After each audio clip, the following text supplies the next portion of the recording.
Dízimo justifica o fiel e condena o infiel.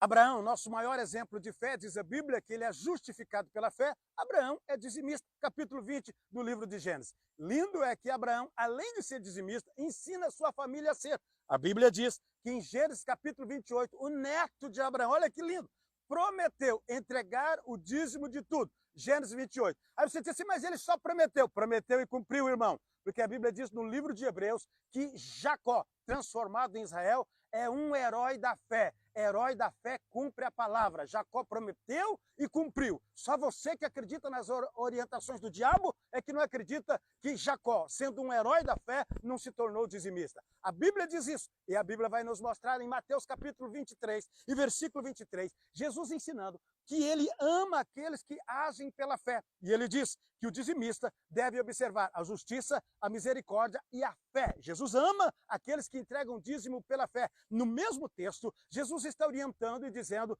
que é para você entregar, sim, o dízimo do endro, do cominho e do hortelã. Coisas pequenas. Então, você deve ser dizimista, nós devemos ser dizimista de todas as coisas, das grandes e das coisas pequenas. Aí, nesse texto, Jesus está falando com os hipócritas, Jesus está falando com os fariseus, que eles deveriam observar o dízimo, que eles eram dizimistas, mas com a justiça, a misericórdia e a fé, o que eles não faziam. A Bíblia mostra no livro de Hebreus, no capítulo 7, versículo 8, assim: aqui certamente tomam dízimos homens que morrem, ali, porém, aquele que se testifica que vive, falando que Jesus é sacerdote segundo a ordem de Melquisedeque. Só não dá dízimo quem não quer, irmão.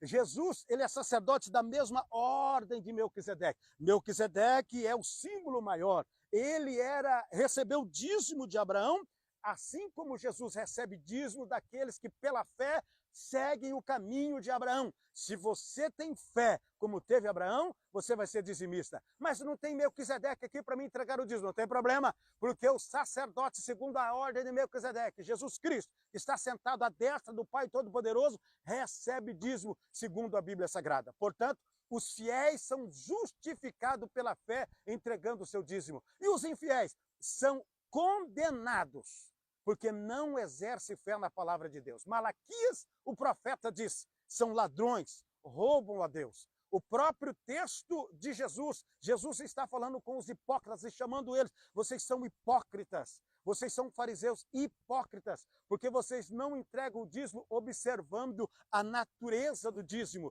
que é observando os mandamentos do Senhor. Portanto, os não dizimistas são infiéis, são condenados porque não entregam o dízimo. E os dizimistas são fiéis e são justificados pela fé em Cristo Jesus. Lembrando que dízimo não é doutrina de salvação, mas quem não entrega dízimo, com certeza, passará por tribulações que não deveriam passar, por desobedecer um princípio bíblico, que é o princípio do confrontamento financeiro. Porque o ser humano aceita Cristo e acha que está tudo certo. Existe sim um confronto financeiro. Eu dou dízimo se eu quero, eu dou oferta se eu quero. Mentira do diabo. Você não dá dízimo. A maioria dos que não dão dízimo, a maioria é porque são idólatras, são amantes do dinheiro, não conseguem liberar a questão financeira para abençoar o reino de Deus. E outro detalhe, a Bíblia diz que aquele que ama o dinheiro amado por ele, é a raiz dos males que lhe cercam. Portanto, abra a mão, abra o coração, deixe de ser idólatra, pare de amar o dinheiro, entregue o dinheiro na casa de Deus, para que o projeto de Deus se cumpra, missionários sejam enviados, obreiros sejam sustentados, pessoas sejam alcançadas e o nome de Jesus Cristo seja glorificado. Amém. Ei, republica esse vídeo para que outras pessoas sejam alcançadas pela verdade.